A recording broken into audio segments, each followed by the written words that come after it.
You all have seen my mom and dad. My dad in the past, before he went a bit dementia and all, he would drive. So the best way to get two persons to argue is to put father and son in one car. Yeah, I tell you.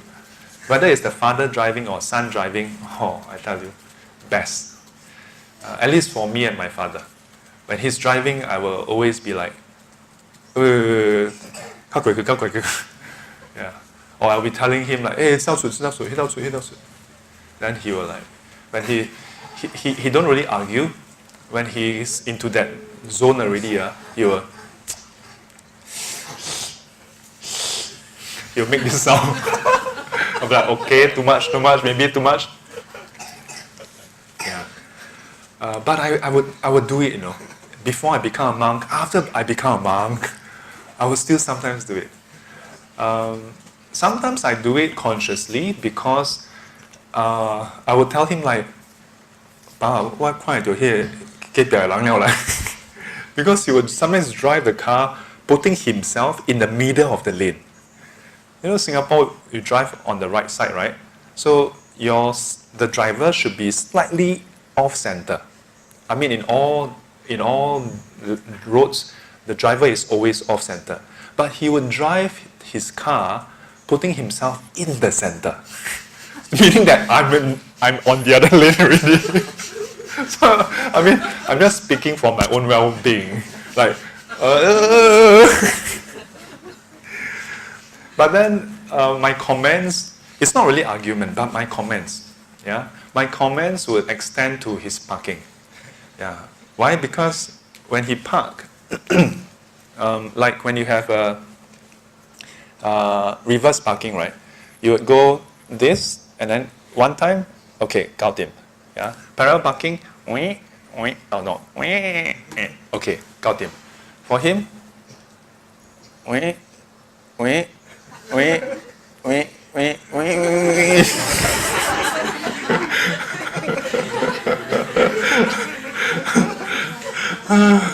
oh boy.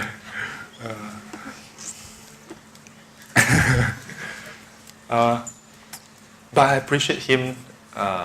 In the past, when I was going for talks, he would drive me to the places. After he retired, when he has time, and then there's a car lying around, he would drive me around. But my occasional comment created some tension. The comments also created a lot of tension. Yeah. So one day, we arrived back home, and then he hasn't do the somersault yet.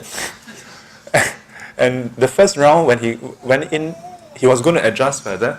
So I told him, I said, "Pa, what am I thinking? Yeah, that I will go up with mom first." Then he said, "Okay." So we went into the lift. My mom came in. Then when we were on our way up, I told my mom, I said,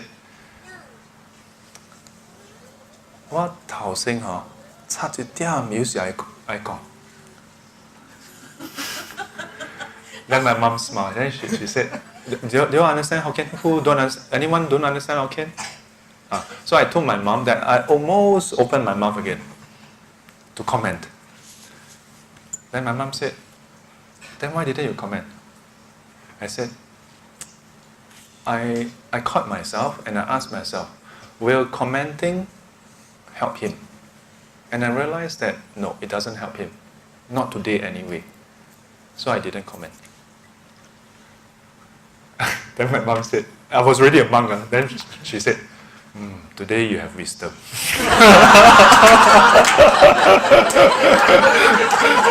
I give so much Dharma talk, she never say I have wisdom.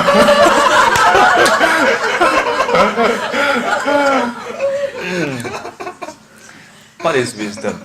Yeah, to see, and in a way, that is wisdom, no, for her to say that. Yeah, because you can say whatever Dharma thought, but if at that point you cannot catch yourself, you cannot act for the welfare of yourself and others, then you are not wise. You have no wisdom. So right speech is about wisdom as well. To know when to speak, the right time to speak, to question yourself more than questioning others. Question yourself, why are you saying this? Yeah. So that day in the car, I caught myself. And it's a very interesting experience when you catch yourself. It's like, ooh? Hmm? Yeah. To suddenly realize you have a choice. To regain back that freedom to choose. We talk about freedom to do this, to say that. In Buddhism, the real freedom is the freedom to choose wisely, to act fruitfully, wholesomely. Yeah. For the welfare of ourselves and others. Yeah. So whether it's well spoken or not, check yourself. And this will apply to arguments also. Sometimes getting into arguments can help each other learn more. Sometimes the person can see different points of view. And in some cases, even if they see that point of view, they may still disagree with it. And this is the important part about arguments, That just because we say it and they hear it, doesn't mean they must accept it. Yeah. If you go into argument with a fixed mindset, I'm correct and you must accept, then be a dictator. If you want that outcome, you should be going the path of a dictatorship. Then you can force people to agree with you. Just, whether something is just or not. Yeah, is it fair or is it not fair? Yeah. Again, just is about welfare. Oftentimes, we look at our welfare. Nothing wrong with looking at our own welfare. I mean, there's nothing wrong with that. But to also consider the other person's welfare.